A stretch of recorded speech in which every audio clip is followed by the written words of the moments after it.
The day of the accident was the strangest day of my life. Everything changed in a single moment.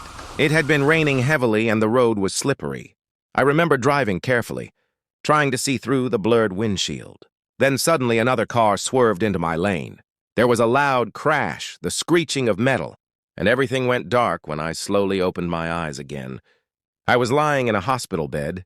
The room smelled of disinfectant, and the bright white lights hurt my eyes. My head felt heavy and my body felt strangely numb. For a moment I tried to move, but then I stopped myself. I could hear voices nearby.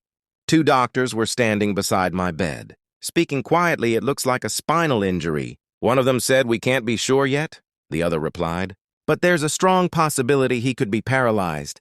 Those words echoed in my mind, paralyzed. I wanted to open my eyes and tell them I could hear everything, but something inside me told me to stay still. I kept my eyes closed and didn't move a single muscle.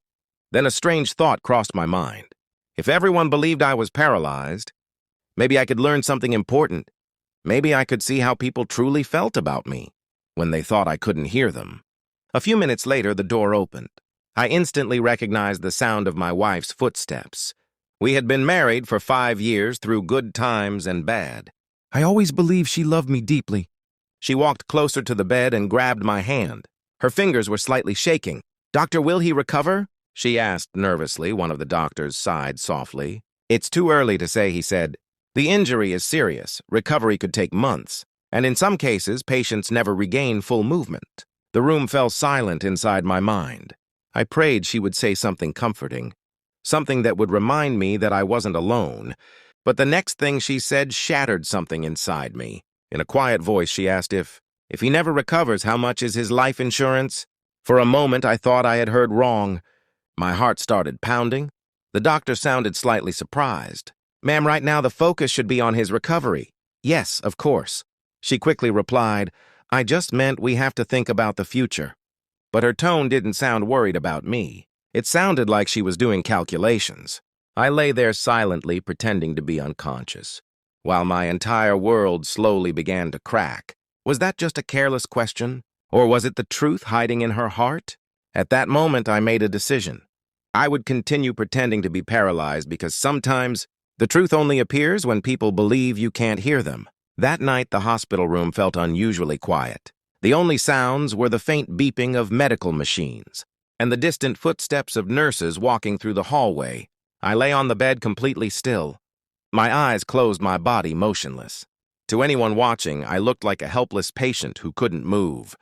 But inside, my thoughts were racing.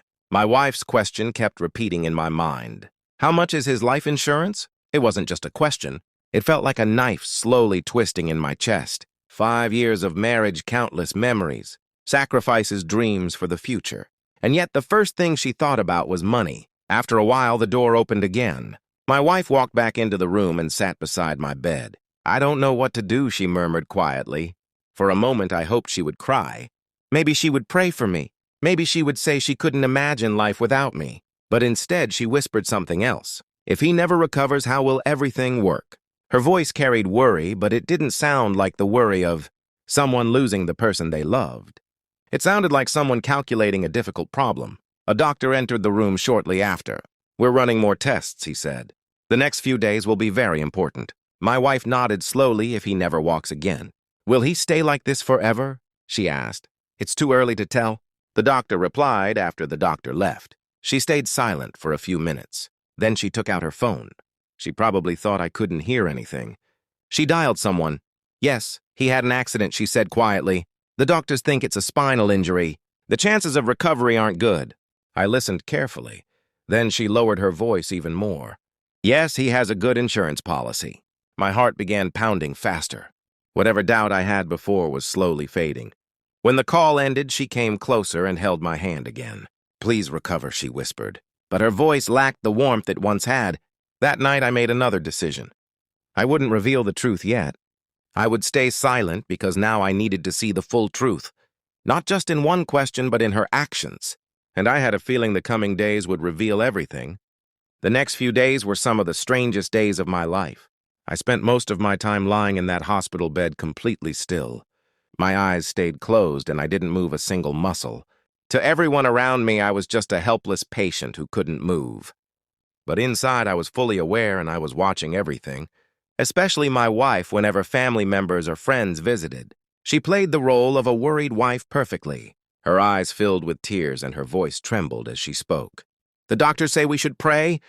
She told them, "I believe he will recover."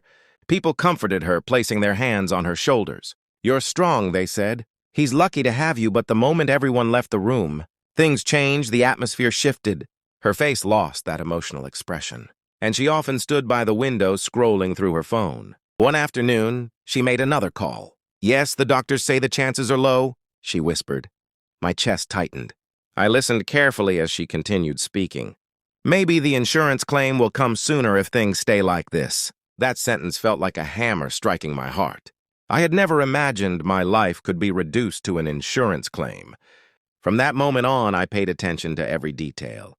Whenever a nurse entered the room, my wife acted extremely concerned. "Please take good care of him," she would say. But the moment the nurse left, she would sit down and scroll through her phone again. One evening, I overheard her speaking to a friend. "I don't know what I'm supposed to do." She said the friend probably gave her some advice. Then she replied quietly, "Well, the insurance amount is large. It should cover everything." My anger slowly began replacing the sadness inside me. I had worked my entire life to build security for us. That insurance policy was meant to protect her if something ever happened to me. But now it seemed more important to her than my life itself. That night, while staring silently at the ceiling, I realized something. This was no longer suspicion. The truth was clear, and now I was just waiting for the right moment to reveal that I had heard everything. The days in the hospital felt endless. But now I knew the truth, every word my wife had spoken. Every phone call she made, it was all clear in my mind. Only one thing remained, the moment to reveal the truth. One quiet morning, sunlight filtered softly through the hospital window. The nurse had already finished her routine check and left the room. It was just my wife and me. She sat beside the bed, scrolling through her phone. Her face didn't show the same worry she had displayed in front of others. She looked tired, but not because of me. I took a slow breath today. The act would end first. I slowly moved one finger. She didn't notice, then I moved it again. This time her eyes widened. What she whispered, I moved my finger again. More clearly, she jumped up from the chair. "Doctor, doctor," she almost shouted, but then she stopped. She stared at my hand in disbelief. "Can you hear me?" she asked softly. At that moment, I slowly opened my eyes. The bright hospital lights filled my vision. As I looked directly at her, her face turned pale. "You're awake," she stammered. For a few seconds, I said nothing. I just looked at her, then I spoke calmly. "Yes, I'm awake." The room fell silent. Her breathing became faster, but the doctor said I interrupted her. I heard everything. Her eyes widened in fear. Everything she whispered, I nodded slowly. "Your first question to the doctor about my life insurance. Her face froze in your phone calls. When you said the insurance claim might come soon." She began shaking. "I didn't mean it like that," she said quickly. "I was just worried." But excuses meant nothing now. I took a deep breath. "The accident didn't paralyze me," I said quietly, "but it did open my eyes." Silence filled the room for the first time since the accident. I felt something close to peace. Because sometimes life knocks you down for a reason, so you can see who is truly trying to lift you back up and who is simply waiting for you to fall forever.